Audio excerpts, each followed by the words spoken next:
전투회계 두 번째 시간입니다. 오늘은 관리회계, 재무회계, 그리고 세무회계가 무엇이고 또 어떤 관련성 때문에 이렇게 나누고 있는지, 왜 이렇게 설명하고 있는지, 그리고 나는 이것을 통해 무엇을 얻고자 하는지 그 전체 그림들을 내 머릿속에 넣어 회계라고 하는 다소 복잡한 시스템을 한 덩어리로 묶고 전체 개념을 파악하고 그 개념을 통해 나에게 들어오는 모든 돈들의 흐름을 면밀히 분석하면 물론이고 통제까지도 하며 나는 어디서 어떻게 수익을 내어 줄줄 새는 현금들까지도 관리하며 보다 빠르게 성공에 이를 수 있는 그 성공의 툴로 이 회계를 적극 활용하며 내 자신 스스로를 한 단계 더 성장시키고자 합니다.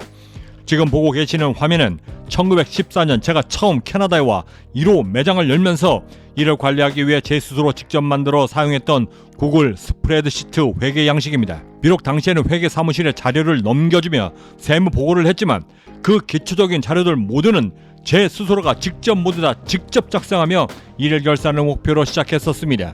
당시 저는 캐나다 세법이라고는 거의 문맹에 가까웠기 때문에 어쩔 수 없이 그 시스템을 이해하기 위해 비싼 돈을 주고서라도 외부 기장을 해야만 했습니다. 하지만 그때부터 3년을 목표로 매년 결산 때마다 캐나다 현지 회계사무실에서 리턴 받았던 세무보고 세금 신고서들을 일일이 뜯어보며 어떻게 무엇을 통해 어떤 기준으로 세금 신고를 했고 무엇을 기준으로 어떤 양식으로 세무 보고를 했는지 그 모두를 매우 면밀히 파악해내며 공부해 나가기 시작했습니다. 그리고 드디어 목표했던 3년이 지난 4년차부터 마침내 온전히 제 스스로가 외부 기장 하나 없이 세금 신고를 독자적으로 할 수 있게 되었던 것입니다. 지금 말씀드렸던 저의 이 짧은 실제 과정 속에 오늘 말씀드릴 관리회계, 재무회계, 그리고 마지막으로 사업을 하며 오너들이 가장 민감하게 반응해야만 하는 세무회계가 모두 다 들어있습니다. 찬찬히 한번 뜯어보죠. 가장 먼저 저희 회사는 일일 결산을 원칙으로 한다라고 말씀드렸습니다. 그러면서 구글 스프레드시트로 작성된 화면 하나를 보여드렸는데 이것이 바로 첫 번째 제가 말씀드렸던 관리회계인 것입니다.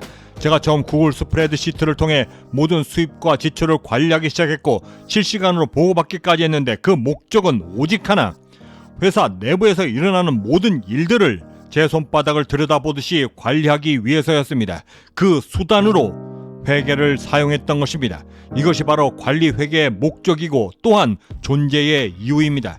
즉 관리회계란 오너가 자기가 세운 사업장과 사업체 전체를 한눈으로 관리하기 위해 작성되는 회계인 것입니다.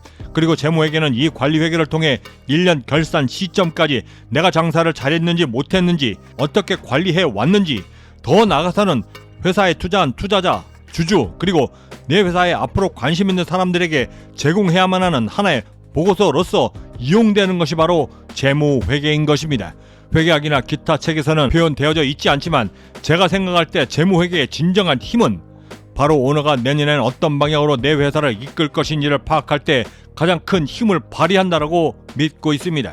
예를 들어 금연 광고비는 얼마를 썼는지, 그렇게 해서 얼마의 효과를 얻었는지, 재고는 또한 얼마가 남아있고 앞으로 어떤 물건들을 더 구매해야 하는지, 어떤 물건들은 왜 매출이 안 오르는지, 이것을 판매 중단해야 하는지 아닌지 그 판단의 근거를 마련하며 다음 달엔, 다음 분기엔, 그리고 내년엔 3년 뒤, 5년 뒤까지도 회사를 어떻게 성장시켜 생존해 나갈 수 있도록 할 것인지, 바로 이것을 경영학에서는 경영기획이라고 부르고 있는 것입니다.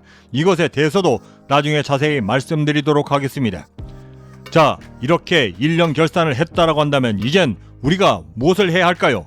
네, 맞습니다. 바로 세금이 얼마나 나오는지를 파악해야만 하는 것입니다.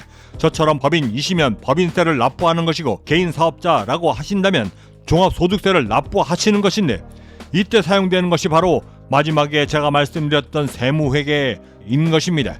세무회계가 갖는 진정한 의미는 관리회계를 통해 작성되어졌던 각각의 회계 자료들과 나라가 세법으로 정했던 그 세법 사이의 괴리감을 조절하는 것이 그 주된 기능인데, 예를 들어 직원들 복지를 위해 피자를 사주거나 혹은 안마의자를 들여놓았는데 세법상으로는 만약 이것이 비용으로 인정이 안 된다라고 한다면 그만큼 비용을 인정받지 못해 세금을 더 납부해야만 하는 것이고, 접대비 역시도 세법상 인정되는 비용까지만 인정이 되어 세금을 납부할 때는 더 많이 혹은 덜 납부할 수 있도록 조정해 나가는 것입니다. 바로 이 부분 때문에 회계사무실이 우리와 세무당국 사이에서 정식 라이센서를 받아 조정을 하고 도장을 찍어주며 보증을 해 우리를 대신해 세금 보고를 해주는 것입니다. 이를 전문용어로 세무조정이라 말하고 있습니다.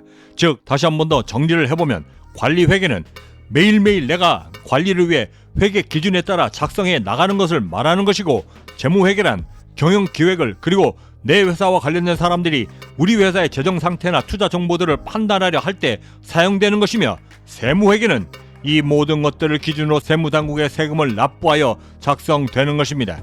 회계를 공부하시며 반드시 꼭 추천드리고 싶은 것은 엑셀이나 구글 스프레드시트를 이용하실 수 있는 그 방법을 직접 배우셔서 최소한 3년간은 꼭 직접 작성해 보시기를 강력히 추천드립니다. 성공회사의 숫자는 가장 강력한 성공의 도구이고, 이를 관리할 수 있는 유일한 방법은 바로 회계이기 때문인 것입니다. 전투회계 두 번째 시간을 맞이했습니다. 지난 20년간 제 스스로 부자 공부를 하기 위해 스스로 깨우쳐왔던 한 가지 느낀 점을 말씀드리자면, 부자가 되기 위한 공부를 하시면서 절대 처음부터 학생 때처럼 첫 장을 넘기면서부터 전투적으로 파고드는 습관을 먼저 버리시라 말씀드리고 싶습니다.